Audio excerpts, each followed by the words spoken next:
Hi, boys and girls. It's Miss Hyde going over word study with you. You need to make sure that you watched the YouTube videos before you begin this activity. This activity is focusing on two digraphs, WH, which says what? It says W. TH says what? Okay, I'm going to go through the pictures first and let you know what they are. I'll say the word once and then I want you to repeat it. Thumb. Repeat me. Thumb.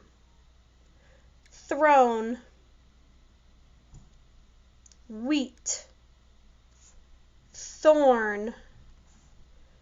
Wheel. Three. Whale. Wheelbarrow. Thread. Whistle.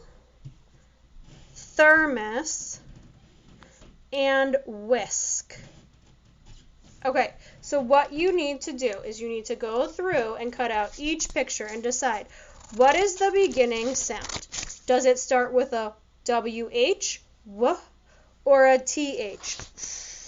So if I start with my two right here, let me just do one at a time.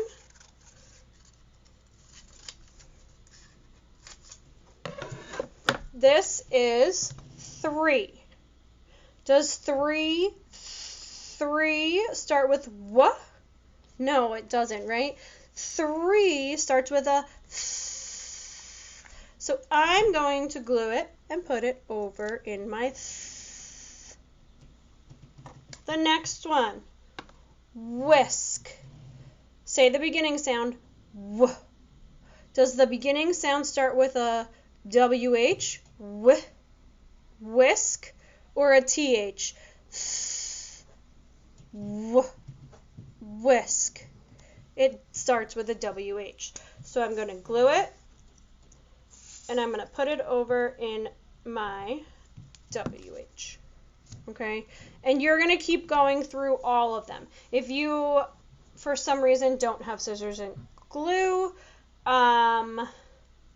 you can draw or tell what it starts with. You can write the letters in the picture. So you can, for instance, if I didn't have scissors or glue, I could say wheel, W, W. Well, I know that's a WH, so I would write WH in it. Okay, so whatever works for you, as long as you're sorting them by W or th. Happy learning.